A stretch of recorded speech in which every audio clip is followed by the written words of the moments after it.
Okay, it's 5 o'clock. I'm going to call the Littleton Selectboard meeting to order by the Pledge of Allegiance. Please stand. I pledge allegiance to the flag of the United States of America and to the republic for which it stands, one nation, under God, indivisible, with liberty and justice for all.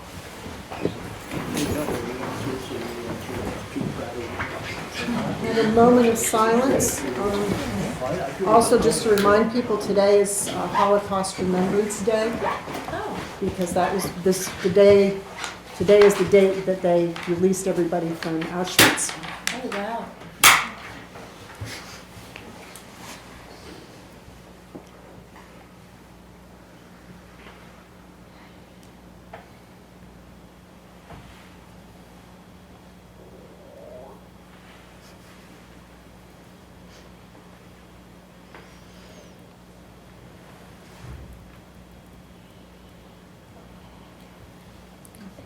Thank you.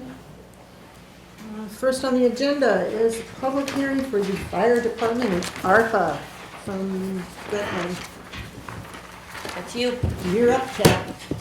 All right, so through Grafton County, so this ARPA money is a little bit different. So this is ARPA money that was awarded to Grafton County, and they are awarding it to the town, so it doesn't have the normal ARPA strings applied to it, because we're the recipient of the ARPA funds, not the designee, like we were with the larger chunk we got. And so Grafton County sent out a request for proposals for the ARPA funding left remaining, and one of the items we pulled from the warrant was a new vehicle for the fire department. And so we applied for that for Grafton County. They gave us a little bit more than what they initially said was available, $19,046. And so we'd like the board to accept and expend that for the purpose of purchasing and equipping the command vehicle for the fire department. That's the one that got pulled from the budget for the coming year. How much is a command vehicle? So the vehicle itself is off a state bid. It was $54,000 in change. I can get you the exact amount. Yeah. And then there's the upfitting piece of it, which is Radios.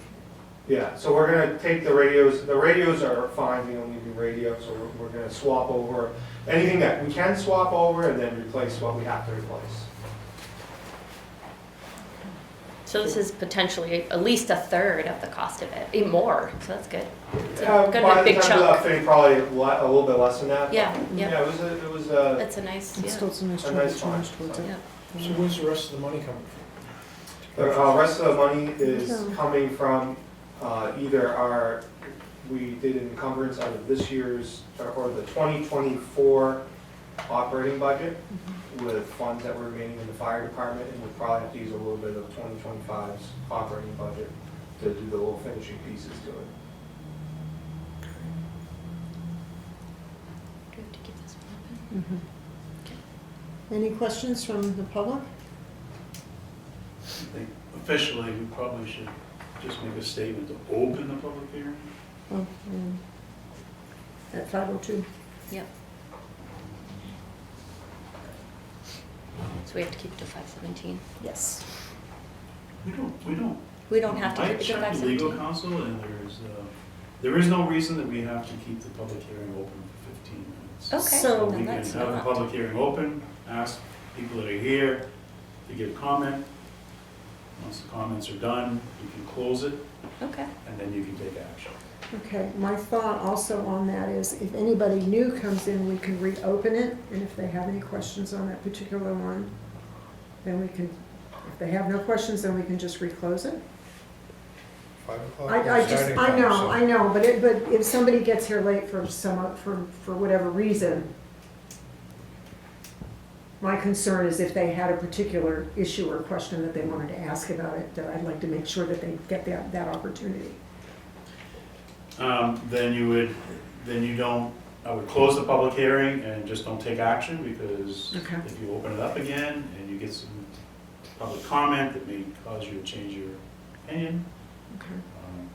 yeah, you could wait at the end of the meeting, or we go the traditional 15 minutes. Well, what's your pleasure? I'm ready to vote on it, but I can see that, if somebody, I mean, we're at 5:05.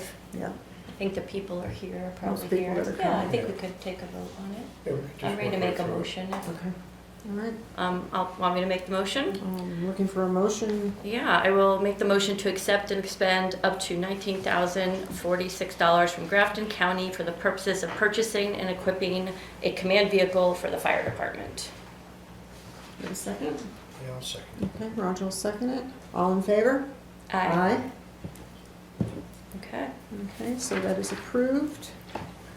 And then I need a motion to close the public hearing for the I'll Grafton make- County ARPA funding. I make a motion to close the public hearing for the ARPA funding. I'll second. Okay, all in favor? Aye. Aye, and it closed at 5:06. We have to make a motion to open this next one. Yep. Okay. So I'll make a motion to open the next public hearing for Littleton Regional Healthcare. Do I have to be more detailed than that? No, no, it's a subject. And that's Chad again. You still got me. That's good, we like ya. Littleton Regional Hospital applied for a Northern Borders Region grant for around $600,000, and their focus was on mobile integrated health. Mobile integrated health is kind of a fancy term for what we might call community health, or the fire department. We've done a lot with fire prevention, right? We kind of call it EMS prevention. And so part of this is a pass-through to the town to operate a program.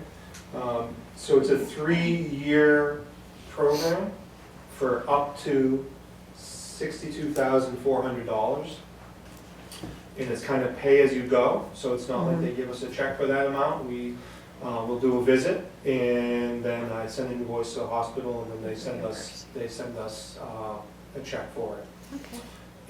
And so we plan to continue our MIH pilot program, and this will be done mostly with firefighters that are on shift, and occasionally firefighters on overtime if the location of the visit is just too far away to be in a reasonable response area. So, for example, if we're all the way down at the Monroe town line, we're going to send our ambulance down there to do that. We'll see if we can get somebody to do that kind of off duty so that they can be dedicated to that. So in that case, any expenses we have for the program will come directly from this grant, and then the majority, or I shouldn't say the majority, at least a part of the grant will be used to reduce the overall operating costs. So if we're sending my plan is if we're sending a fire department, let's just say we're going to do a visit right here on Main Street, we're going to send the ambulance and the duty crew.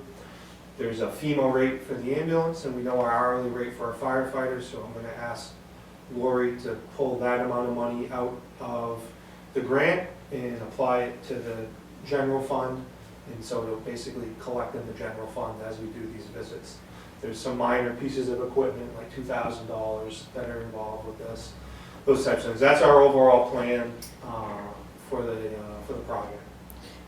So you've spoken about the MIH Yeah, you can. visits previously. Can you give a little snippet of what those are, why you make the calls, who tells you to make those calls? So anybody can be referred to the program. And usually the people that are referred are people that we have had contact with through our EMS system. Typically places where we go where people are what we might describe as vulnerable, meaning that they either there's maybe some self-care neglect, or they lack appropriate support services. So we're able to come in using this program and immediately do a few things. The first thing we do is we do an inventory of what issues exist. If it's a hoarding situation, are there working smoke detectors? Are the exits free and clear? And this program will pay for us to put in smoke detectors, it'll pay for us to make sure that there's a handrail near the bathroom. If we're, for example, we're constantly called there for lift assist because somebody's falling, we can make sure that they have some of the resources they need. And it's outside of home health. Home health is a great program, but you have to qualify for home health. There's an enrollment period, and we can do this on a phone call instantly. The physician picks up the phone, hey, I'm worried about so-and-so, she can come to her appointment today. Can you go check on her? And we'll go do that. And the firefighters are trained beyond that to do a number of assessments, including fall assessments and mental health assessments using the appropriate score sheets that mental health professionals use, so we can kind of get like a depression scale. We can report that back to the physician. So it's kind of a catch-all safety net for people of any age that end up just kind of, that we find out about either through their doctor or through us going on 911 calls to their house. We're still developing the what the program is exactly. There's not a perfect template out there. Like, we know how to deal with 911 calls. We have a 250-page protocol book. This is really as you go, and we find somebody, maybe we should refer them to a service link with Tri-County CAP, or Yes, great. boy, they'd really benefit from a ramp. So there's resources to connect them to. So we're trying to basically bridge all of that. We're seeing, for a whole host of reasons, some of which I don't know, more, what I'd say, frail people staying at home. There's not the nursing home availability. The costs for nursing homes Yeah, are extremely high. We don't see the family involvement yeah. with bigger families that used to have, that they kind of take care of people. There's a lot of people kind of out there on their own. And then also, things I don't know, and I throw in a degree of what I might call independence or stubbornness. Just wanting to That live their life exists, on their really? terms. We don't get stubborn when we get old. I fully respect that, which is why I always tell those patients, you call us and we will come pick you up. Yeah, Because my goal is to be in my home as long as I can. I think Yeah, that's right, everybody's want. right. yeah. So as long as we can safely do that, Yeah. that's some of the overall mission of this program. Where it's going is more into mental health, in substance misuse. And, but at least initially, this is a great program for kind of that neighbor you're worried about. Yeah. Something like just they're in decline. Yeah. It's Things aren't really getting great. done like they Yeah, used to. it's a good program. I really like the idea that you're going to their home, because you collect a lot of information in their own space than when they just come into the doctor. And, you know, like you said, with their conditions in the home, maybe they need some accessible bars or a ramp, or, you know, you can kind of get a look around and assess that. Yeah. It's good.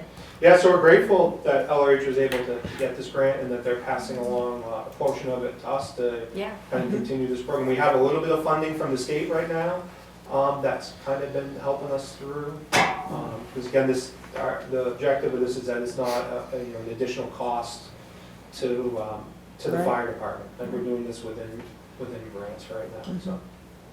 Great. Or the taxpayers. Yeah. Yeah, Done through. yeah, so it's not Just coming wondering out. if the program takes off and gets bigger, you've only got so much money to work with. Yeah, So if you're out of money in 6 months, how do you pick up the next 6 months? Where do you go from there? I don't know in full disclosure. I guess, I don't expect that to be the case. I really don't, but, I think we'd have to take a serious look at the program and the benefits it's bringing, and, work through the budget process, have discussions here. There might be other grants that are available So- for this too. Right. The state is really just opened their eyes, because ultimately Medicaid pays for nursing home care in New Hampshire, and nursing home care is very expensive, and there's a shortage of them. So the more we can do to help people in their homes, it's really kind of caught on. And with EMS, there's not all the strings attached like there is with home health or Right. those types of programs. So So this isn't a pilot program, this is in other communities in New Hampshire? there are a few programs. Even locally, like Lisbon has a fledgling program kind of like ours. And there's one out of, there's a couple, one out of the southwest corner of the state, one out of the seacoast area. Linwood has done some of this type of work too, so we're all just trying to figure it out. Healthcare is very siloed, so we don't fit in anywhere. Yeah, Like, You have so much to we offer at the have same one time. or two You're doctors trained that and- are, will pick up the phone and call us, and the rest are just, yeah, Yeah, they do their 15-minute visit, and the patient's out the door. yeah, So Yeah. this gives us some time to get in and Healthcare's try to changed a solve lot. some problems. yeah. Instead of just going on the 911 call, picking the person up, putting them down, and being, okay, thank you, we gotta go to our next call. be nice You if know, there's a just- way then that what you guys find when you're at the home can get communicated back to the physician too. There's just a So we lot do. of knowledge there, so you And need a ironically, report or something. even though we have HIPAA, which you've all heard Right. of, which was supposed to make this information portable, like back in 2003, the way that we do this is via fax machine, because there's not another way to do it right now. And if that tells you the problem with healthcare, right there. That I have to fax a doctor, and the doctor has to fax me, because that's the only reliable means of Yeah. communication, that Yeah, there is this need, so. yeah. Any questions or comments from anyone? Do the referrals have to come from a provider? No. No, we will really take a referral to anybody, because the patient ultimately has to opt in. So if you call me to check on your neighbor, we go bang on their door, and they come to the door, and Get they're like, away. nope, we're all set. Not forced Yeah, entry. Yeah. it is, yeah, exactly. Yeah. So yeah, so in that case, we just kind of take referrals from anybody, so. And this is all ages, you said, so even children, if someone's, where's it interlap with DCYF stuff? Yeah, Okay. it doesn't right now, at Okay. least not for us, we Yeah. haven't had a case like that, but the first round of funding we got from the state is actually asthma funds, and we talked about how we can target that to kids. And even like right now, this, the state is, we're working through the final details of it, but they're sending us smoking cessation medications, so we can leave behind Oh, like okay, nicotine gum, yeah, if we're in a home where tobacco use is a problem. yeah. We can do it right then and there. Hey, Wow, if you feel like you're ready to quit smoking, here you go. we'll follow up with you, we'll do this, we'll do Yeah. that, but it's a lot cheaper on that end than it is on the emphysema, chronic illness end. Yeah. Sure. Questions? Hi, my name's Meredith. I'm a public health nurse and I'm a new official resident here, which is really exciting for me. My question is, what is the tie to Littleton? Like the city of Littleton? I know LRA is part of that. And so like, is this a city approval like part? And then I'm curious, what are the metrics? Are you studying what is success going to look like? Yeah, so I think it's, I'll start Good with questions. your last question, work backwards. We don't really know what success looks like. We document all of our calls into a nationwide database. And it's just all so new that we know that people need some help, but we don't quite know. It's not a for everything. Like we see this as 3 to 5 visits to try to pull in the right services and, you know, kind of make sure people are heading in the right direction. And then a check-in if needed. So yeah, we don't quite know what success is. I know there's core metrics around CHF readmissions at 30 days and all that type of stuff, but we're so small that I don't know that we'll like push the needle on any of those official metrics. But I do know that through phone calls we've gotten from physicians, from the emergency department, and from patients' families that they felt like this has really made a difference for them. So we don't quite know how to quantify that yet. And as far as an official approval, we just do this within our normal fire department operations under the town of Littleton. So there isn't, it's still really much building an airplane while we're flying it. And so there's not necessarily That's a good analogy. A little scary, but. Yeah, I mean, it's really what it is. But yeah. I wish there was a template we could just, and people will say there's a template. Yeah, You go read 150 pages, but you can't, all right, tell me what to do today. What happens when I go there today?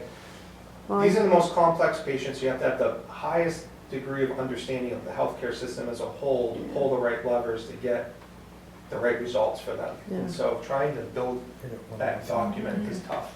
I know. So, Being a firefighter is very, very different from what it was 50 and 60 years ago. It really yes, is. It really is. very different. Yeah, you wear a lot of hats. Yeah. But I think the closest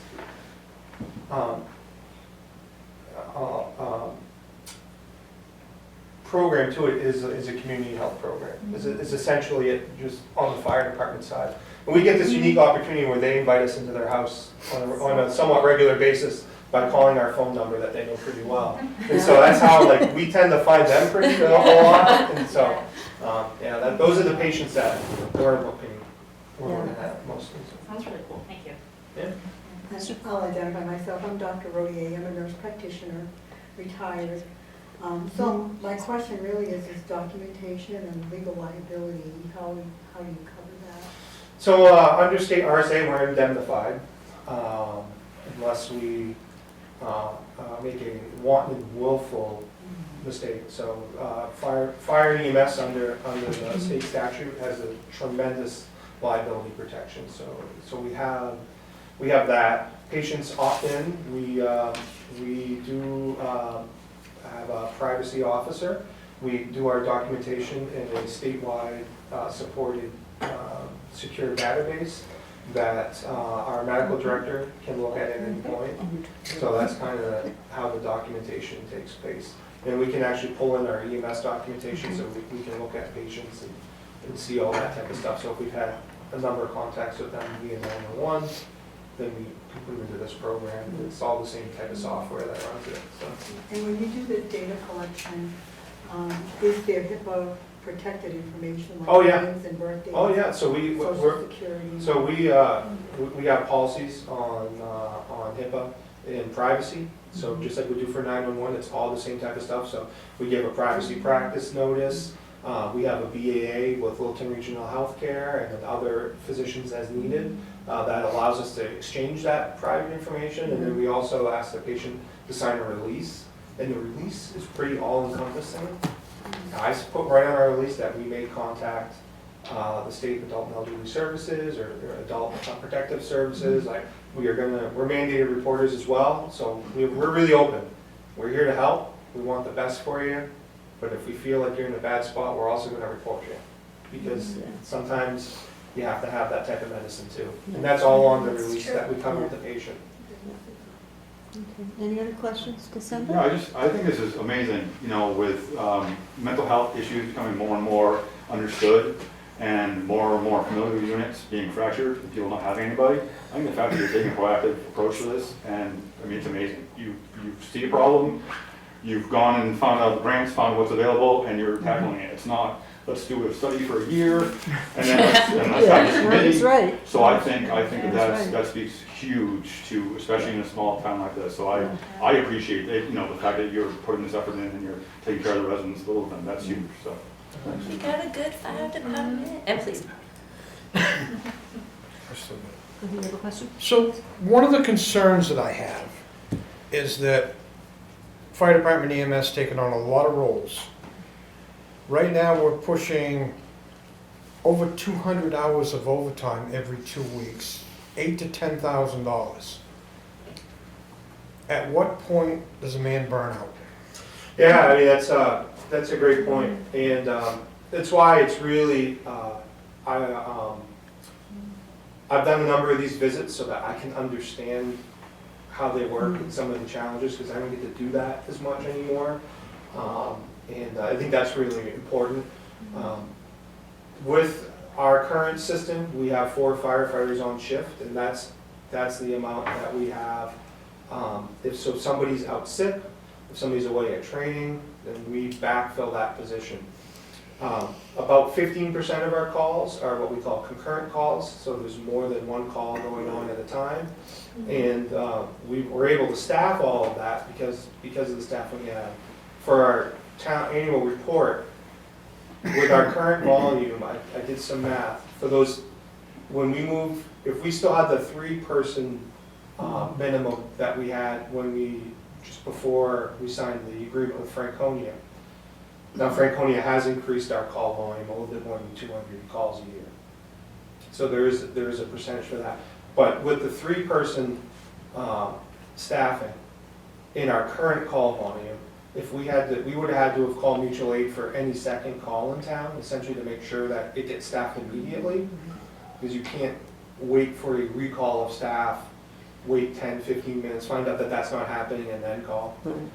That was somewhere around 250 times. We would have had to have a mutual aid ambulance in our community. Now, shave a little bit of that off because of the 200 calls for Franconia, so maybe cut it by, 15% again.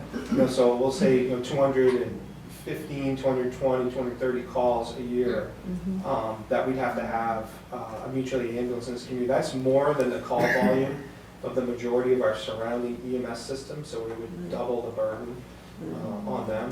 So it isn't lost on me. What I need to do now is a detailed financial analysis to determine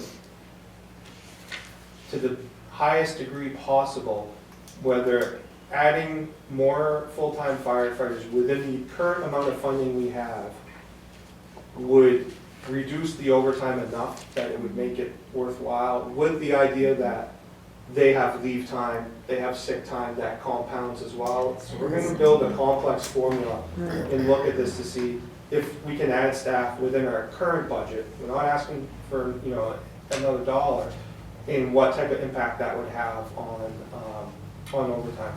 It's complex because of the 24/7 nature of it. You add one person and you can't spread them across 7 days, but we're going to start doing that type of work. But I really feel like we need to.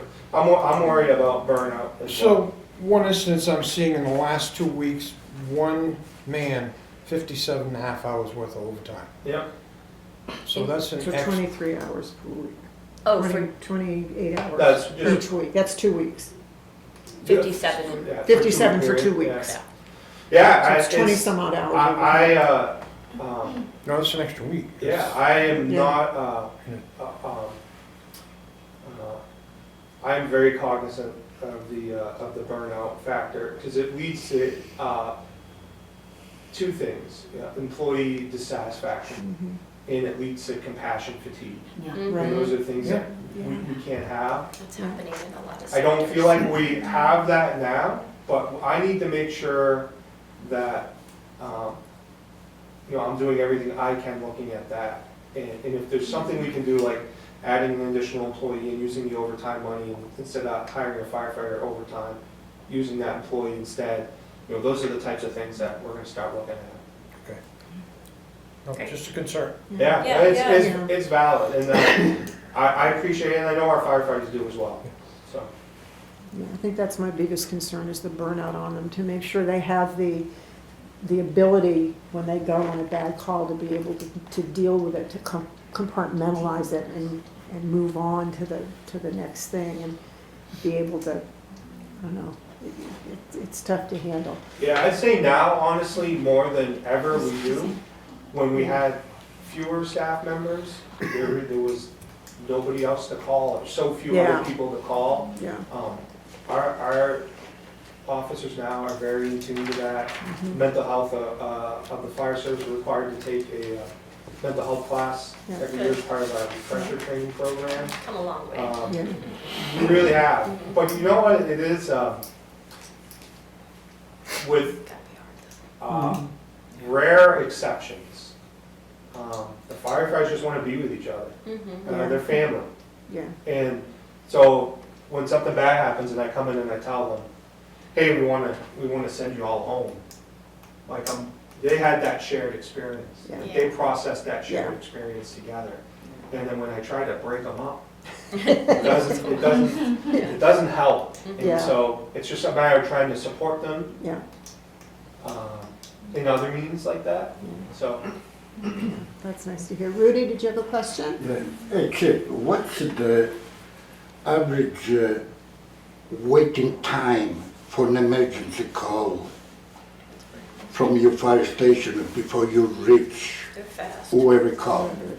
And no BS me, because my companion, she's head nurse in Franconia, and she tells me everything that's going on over there. sure. Yes. So it used to be. Be honest. No, I don't have it right in front of me. I can print out a chart that will tell me exactly what it is. There's a few things here. So we used to, years ago, you called 911, it was an emergency, we turned on the lights and the siren, and we Went. flew there.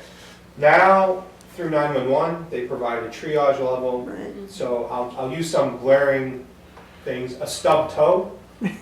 When they tell us it's a stub toe, we do not turn on the lights and sirens, so that response time is much slower, of course. We leave immediately. It's not like we finish coffee or lunch or something, but the ambulance departs immediately. Or if you say you're having chest pain, that's a lights and siren response. Right. So, yeah, the response is immediate. The delay can be a little bit. The officers always have the discretion to bump up the response or bump down the About response. 27 minutes, 45 minutes? No. I would say not on what we would consider an emergency call. I'm not going to say that hasn't happened on an occasion, Okay. but you also have to look at processing time. So what will happen sometimes is a provider will come into a nursing home, for an example, and they'll just start going to everybody like, oh, your lab's off, you need to go to the hospital. Your arm looks broken, you need to go to the hospital. I have the stub And- toe. Yeah, you have a stubbed toe, so we'll get instantly 3 calls. Yeah. Because the provider's just going room, and so we'll show up and be like, okay, we're gonna take the broken arm, your labs can wait a few minutes. We're not gonna commit every ambulance in the area Right. For one location. to one location for 2 non-emergencies and 1 emergency. Yeah. So we might on occasion do stuff like that if volume gets high, but if it's any type of an emergency sounding thing, You're like there. we'll get called off and my catheter, my urinary catheter got pulled. All right, if we're driving to that and somebody's having a heart attack, they're gonna take a hard left to the heart attack. Yeah. We'll get somebody else to come in. The and take catheter the person. catheter. Yeah. So it does happen on occasion. This program, it's for individual cases, the program that you're talking Yeah, the about. community health program, Yeah, yeah. that's, it's kind of, I don't know why you asked just 3 gentlemen over there for anything, because of this is in between the 5. We have to approve grants. Well, we got a donation that they have to. Yeah. And then it just started a discussion because people are interested. I learned a lot from you. Okay, I got it. All right, shall we? Any other questions from anyone? Okay, I'll make a motion to move that. And I will Okay. second that. all right. All in favor, did you have the The time is verbiage, you have the verbiage 5:32. for that, Joanna? Yes. Okay, all right, all in favor? Aye. And a motion to close the public hearing? Yeah, I'll make a motion to close this one. Second. All right, all in favor? Aye. Closed at 5:33. And I'll just go right into opening the next one. I'll open the next public hearing, which is Invest New Hampshire grant. That's my contact information. So, You guys know back what it in is. December, Or the patients, planning or- board was awarded a grant to review the zoning ordinance to help with any restrictions to housing. And this is the request to accept the funds. Any questions from anyone? Open No, I just remember No, the I've whole been through process that. and I'm so glad you got the grant. Old Country Council is Yeah. in the wings to To do it? this out, which, do you have a copy of the agreement with them? I think I can sign that, I don't have You have it, right? Oh, to sign it tonight? I don't have it with me, no. Come Okay. into the office. Does the? Yeah, but I think he I don't has know he has if the authorization board to has sign. signed or just you. Right, you don't need us to sign it. I think we have to approve. Oh, it. it's just you, so. You have to Perfect. If we approve it, then he can just go ahead and sign it. Yeah, okay. We- All right. Oh, Any questions from Roger or Carrie? no, I'm just real excited about it. Yeah. Any questions from anyone? More description about what this is. For planning. So the planning board applied for a grant to help review the zoning ordinance for any restrictions that are prohibiting new housing, whether it be lot sizes, Affordable. setbacks, where multifamily can be, just to open up opportunities for additional housing. Right, Which we really need. you do. You do need it. Okay, any other questions from anyone? And that's just for the purpose of reviewing. Right. Yeah, any North- recommended, yeah. Doing the zoning board. Yes, Right. yeah. The Developer, ordinances, people And right. that would be That- the zoning, that would be. Yeah. and then. Planning and zoning. Planning and Yeah. zoning are Yeah. gonna do that. To get us up to where we It need to gives be. them money to be. Yeah, Yeah. maybe some of our Work on zoning that. things. Well, North Country Council is the one that works with you, or do they Yeah. just take it and go over it and then bring No, it back to they'll you? work with us, they're gonna get different community involvement. Okay, And then any recommended changes they have, they'll bring to the planning board and see Right. which ones they're willing to move forward with. Love it, that's great. Waiting for a motion? I'm waiting for a motion. I'll make that. Yeah, you made it? Yeah. I'll make it, I'll make a motion for Here, us. Roger made the motion. Oh, I'm sorry, I'll I'll second that. it. I'm sorry, Roger, stepping on your toes like that. Same two names. Okay, all in favor? Aye. And a motion to close the public hearing? I'll make that motion to close the public hearing. Okay, closed it. Okay, all in favor? Aye. Closed at 5:36. All right. No presentations, no appointments. Approval of minutes. Let's approve the work session separate from the public meetings. So I will make a motion to approve the January 10th work session. Yeah, I've read that, I haven't seen anything wrong, so I'll second that. Okay. Okay, all in favor? Aye. And then the meetings on the 13th, and I don't know which one I gave you, Joanna, there were a couple of changes. I guess it's on the 13th, there was just a couple of grammatical fixes that needed to happen on it, yeah, it was the 13th. I'll make that motion. I will second. Okay, all in favor? Aye. All right, So, town manager update. Just wanted to, this is a tough, the December financial report is probably one of your most important reports, but it's difficult to provide you with the actual until we probably get into about mid-February, the end of February, because we have bills that are still coming in that will be applied to December, not charged to January and February of this year's budget. But I can tell you that the last printout that we had, we still had some payroll entries, we still have some encumbrances that will need to be accounted for. But for the most part, we find ourselves sitting with 7% remaining in the budget. Nice. So 7% that's of the budget. equivalent to $748,000 Yeah. of Do you think unexpended funds. Now, That might go some of down. that, like I said, with the encumbrances and some of the payrolls will be reduced.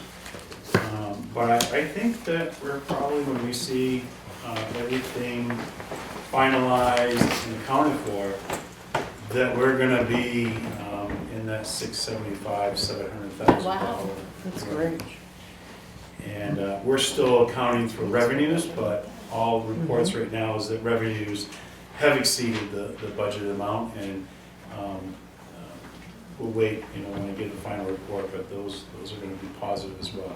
Good. So that's a good sign. Yeah. Yeah. Because what that means for you is, those are, basically, those roll into your general fund. They will not be considered, they'll be classified as unassigned.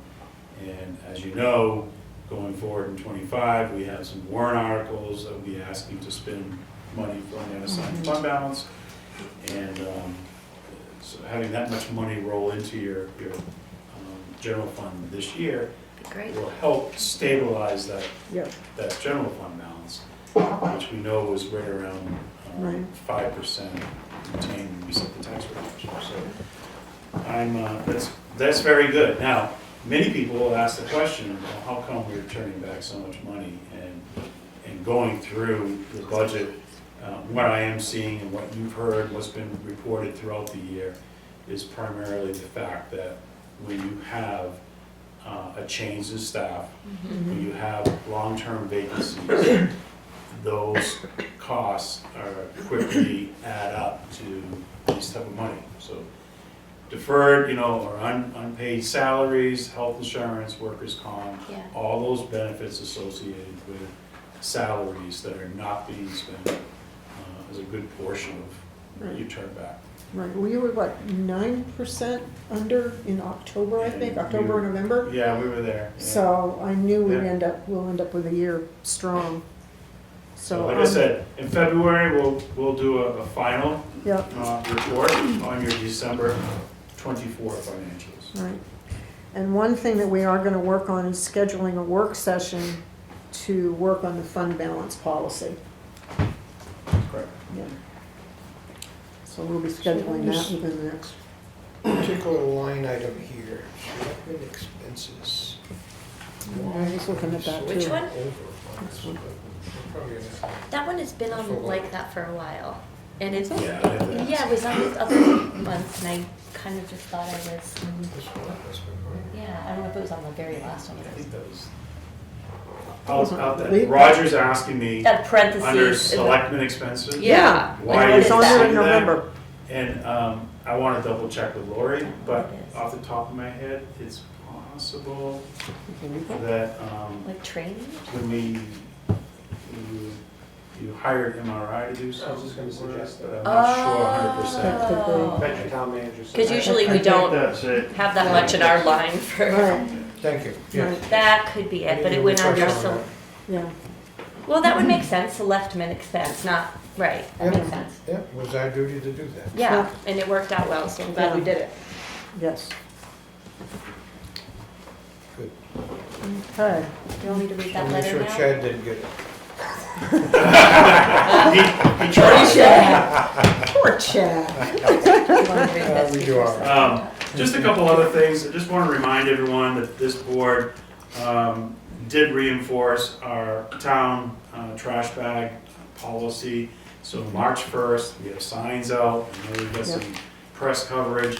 March 1st, at the transfer station, we'll no longer be accepting, only accept town trash bags. Those are those yellow bags that you pay for at the transfer station or many of the stores around town. But I just said.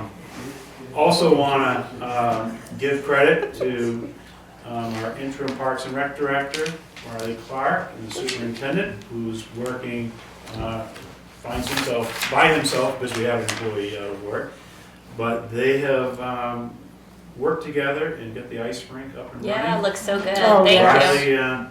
And the superintendent, we're out during this cold snap at 2 o'clock in the morning, 3 o'clock in the morning, It looks good. building ice. So a lot of work goes on into that, and it was really nice to be able to see the start of the project and see the end of the project, so it was nice. So I'm going to give a shout out to that. We're working on our town report. I'm preparing for a deliberative session, and Which is? which is next February, Monday. It's Monday. February 3rd, 6 Yep. PM.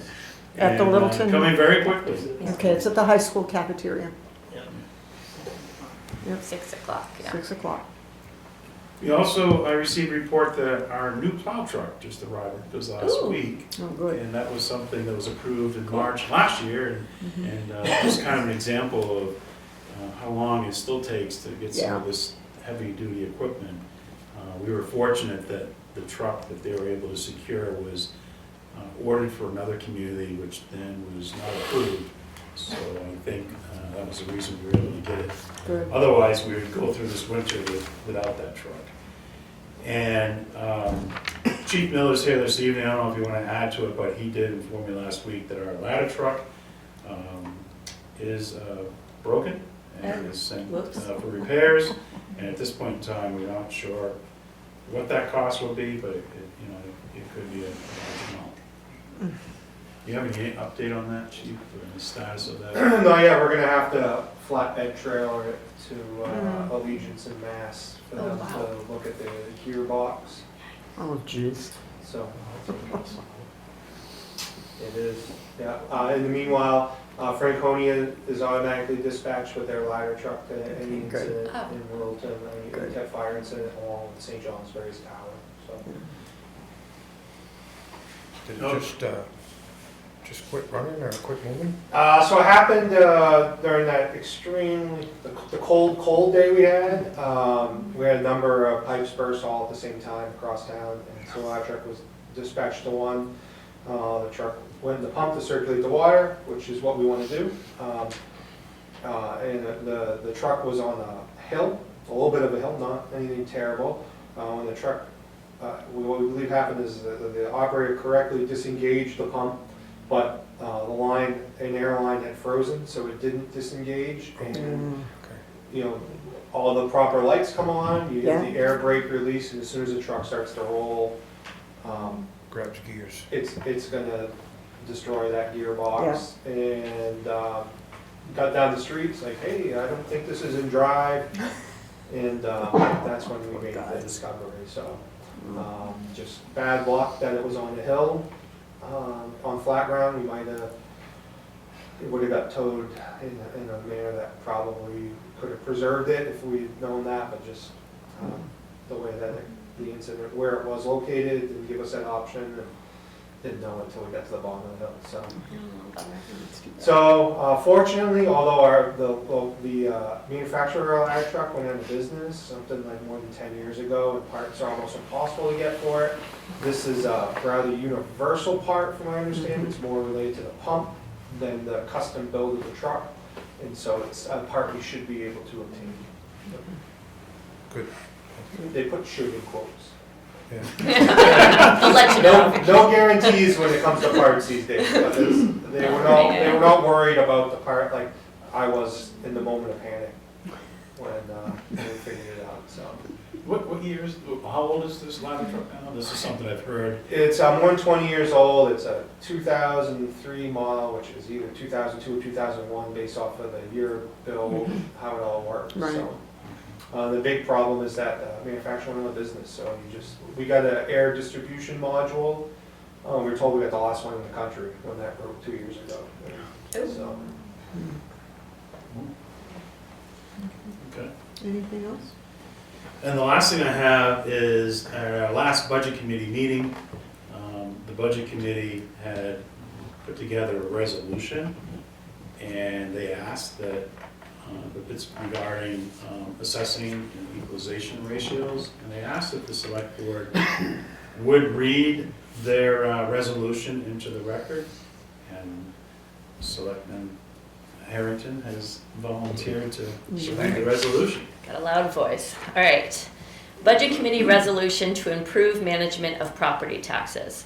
As the Town of Littleton's Budget Committee, appointed by the Select Board to advise on budget issues, we offer the following resolution in which the Select Board is urged to implement proactive actions and policies. Number 1, establish regular meetings and effective communication with our tax appraisal firm with recurring topics as well as any current items which have arisen since the preceding meeting. Suggestions for recurring items would include A, status of any pilot agreements including payments, B, contested appraisals, C, new building assessments, D, New Hampshire regulations, changes, proposals, etc., and E, other. This should be covered as a regular agenda item at select board meetings with our appraisers. The goal is to remain current and keep these crucial developments in the public eye. This could occur every 2 months or at a maximum every quarter. The minutes should include the discussion details on these items. 2, the appraiser's website notes that a KRT representative, Richard Dorset Jr., is usually in the town offices on Thursdays. We need to assure ourselves that this is both happening and it is effective. A part of the duties of KRT should be to advise the town staff of pertinent issues which require town action. At a minimum, this includes equalization ratio adjustments and plans necessary to prepare and implement any changes as needed to contractual agreements such as the Moore Dam pilot or even lack of a pilot if the town opts to go in a different direction. The town needs to anticipate when it is necessary to act to remain current on key events. 3, to solicit appraisal service bids every 2 or 3 years for the town of Littleton. Both our status with equalization and the Moore Dam valuation suggest that we need to be more aggressive with the services we are paying for. Sign the budget committee members. They didn't sign it, but their names. That's it. Okay. and they're gonna sign that. Okay, any other selectmen's topics? That's selectmen topics? Selectmen topics? Yeah, I have a selectmen topic. I would like to take a couple of minutes to say thank you to the Littleton Winter Shelter. A team of concerned citizens worked diligently to address a very large community need. A nonprofit was started after about 6 to 8 months of work. The shelter opened last week, so this is its 6th or 7th night. There are many, many folks I would like to thank, starting with the United Methodist Church, who had faith in our group and our idea. And without a location, we were pretty paralyzed to get this going. So we are very grateful for their faith in us and for them using an empty building and doing such a big community need. Secondly, there are about 10 core members of the group. I'm one of them, and they did so much work diligently. I want to thank them. I want to thank our board, the shelter director, Chloe Duff, and the overnight staff. Lastly, I'd like to say very special thanks to a few people in this room right now who really, at the 11th hour, we've been struggling to get open, and the town stepped in a major way, even though they've been there supportive the whole way. That would be Chief Miller, thank you very much. Chief Smith, thank you very much. Troy Brown, thank you very much.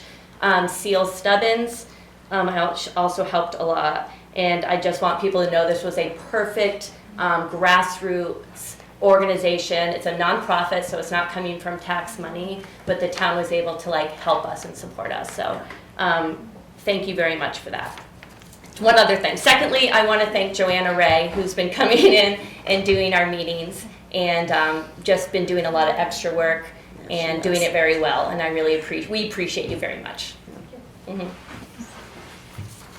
That's it for me. You're good? Okay. Next, public comments. If you could possibly keep it to 3 minutes or less, it would be appreciated.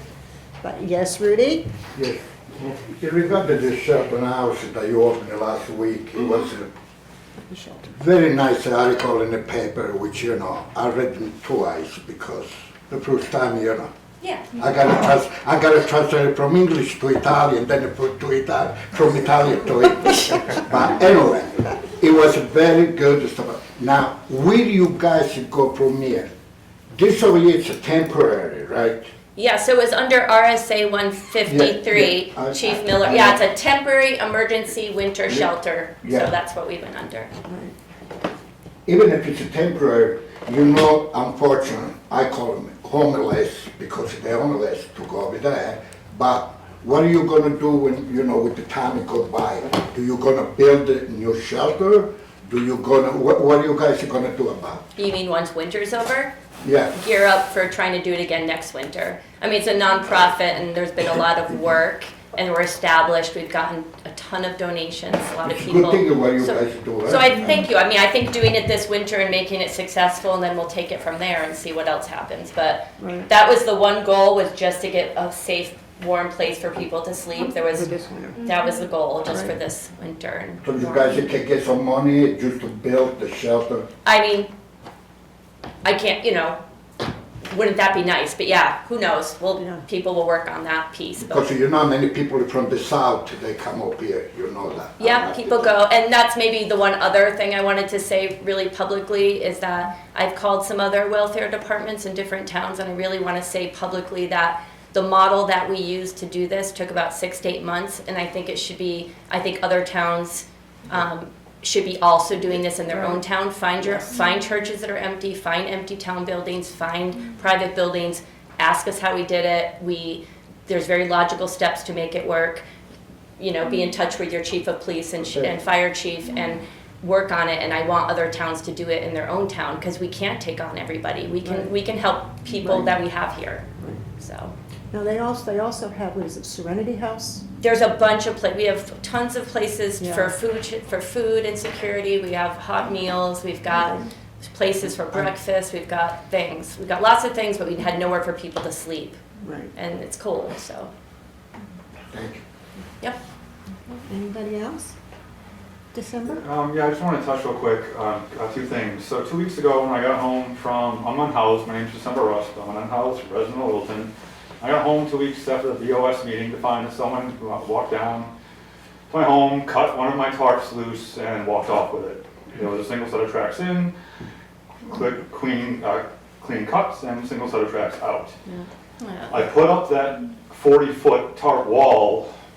They took down one of my tarps, it was a 10 by 20. I created that 40-foot tarp wall back in November because I had someone come down and hold me hostage in my home. So now, this is the 6th incident in 8 months that has happened to me. I've had things, so this is now theft. I've had my ropes cut. I've had stakes stolen.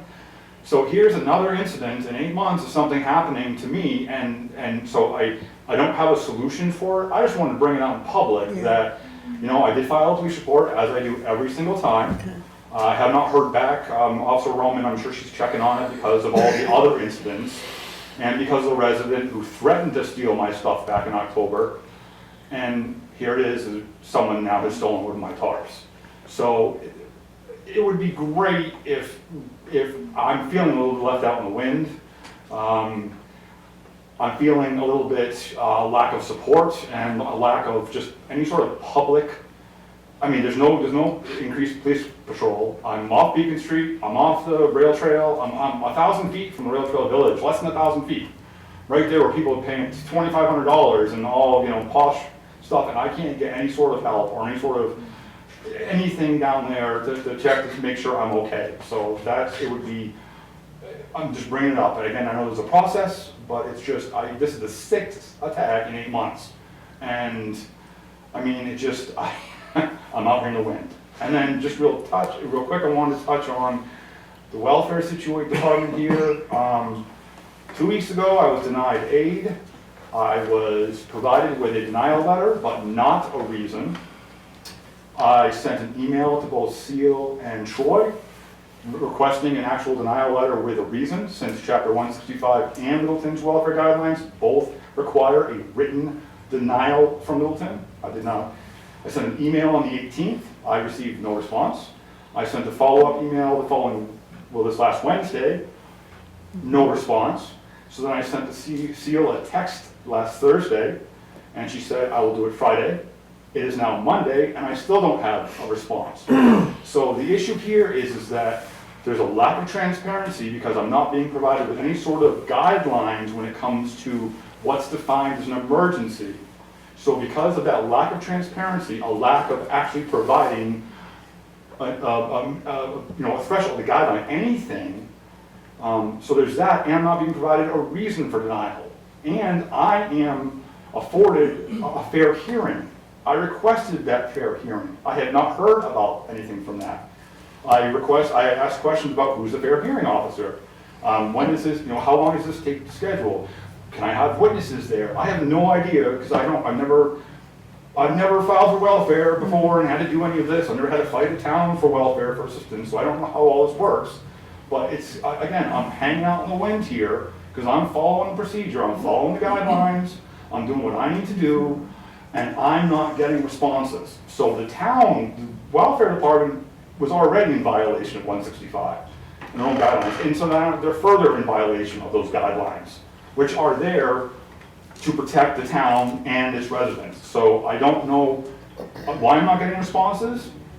Seems pretty fishy to me that I can't get any sort of information on guidelines, on threshold. I can't get any definition from anyone in writing about what is considered an emergency, other than, well, if the weather guy says button up, that's what we consider an emergency. That's BS. That is an arbitrary decision-making process. That is not an actual something that can be quantified, and so people can therefore appeal processes or therefore discuss it. So again, I'm hanging out here. I know that there's a lot of work going on. I know the shelter's here. I know that SEAL's working hard and all this other stuff, because every time I bring it up, that's all I hear.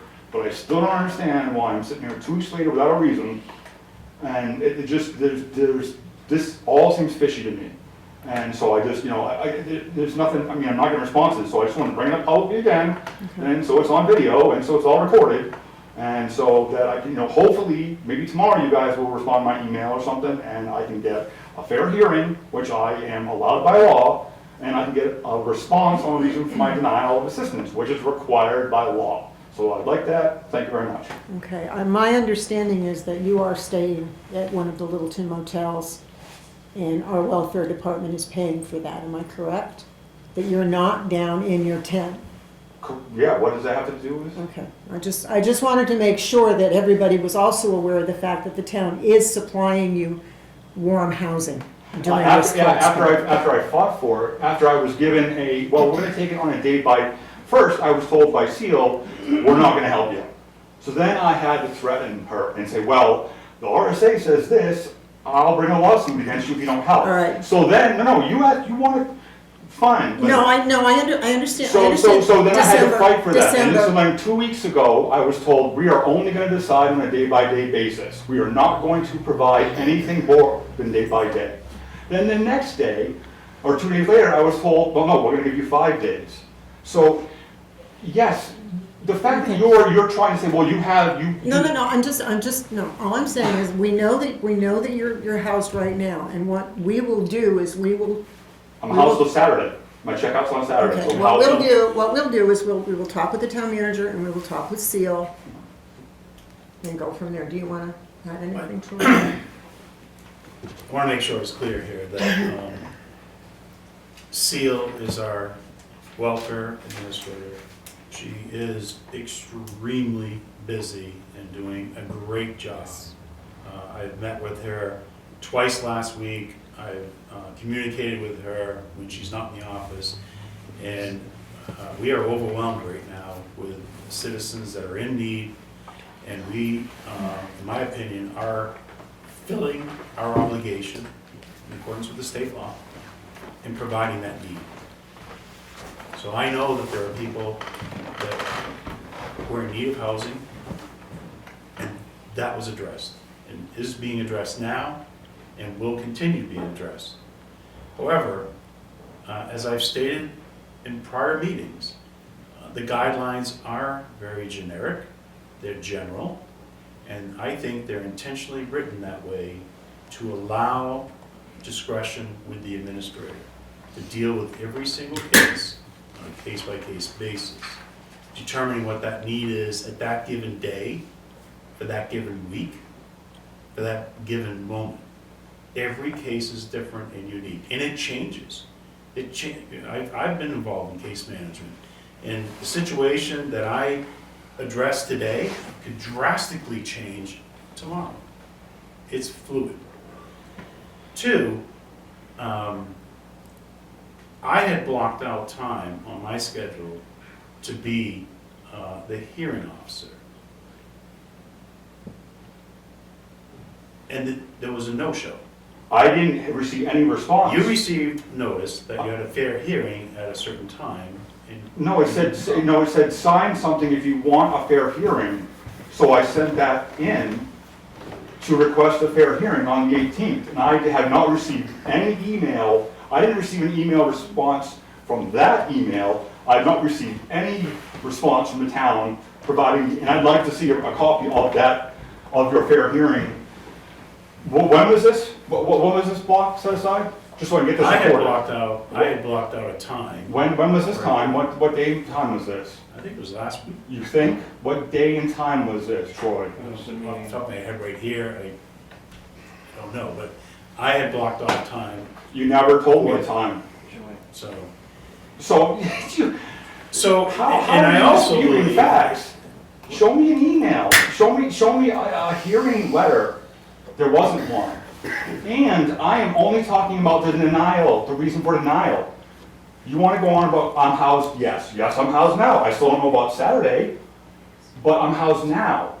But I'm only I didn't bring up the other stuff, it's the denial letter. I wasn't given a reason. So when I say you're in violation, there isn't discretion in 165 or within this guideline saying you may not have to provide a reason for denial if you're busy. You may not have to provide a reason for denial if you're overwhelmed. It says Littleton is legally required to provide a reason for denial. I haven't received that. So show me emails, show me the printout of when those date and time when those were sent. We will, Okay. I will consult with Seal tomorrow, and we'll get those emails out. I thought I saw a denial notice go out, and I thought there was email correspondence with you on the hearing date. So No, will I haven't do- received anything. I will firm that up. All right. He'll take care of looking into that. And then we'll hold Troy accountable for making sure that he's, Well, thank you. anybody else have any other comments or questions? All right, I will entertain a motion to adjourn. I'll make that. We're gonna do that non-public Oh, session. Do we need to do a non-public? Yeah, Okay. for RSA 91-A:3, consideration for the acquisition, sale, or lease of real or personal property. So it's RSA 91A 3-2D. Okay. So I need a motion to go into non-public. I'll make a motion to go into non-public. I need a second. Second it? All in favor? Aye. Thank you very much. We will see you at Thank you. deliberative session on Monday. Thank So you you. work as a public health worker here at Littleton?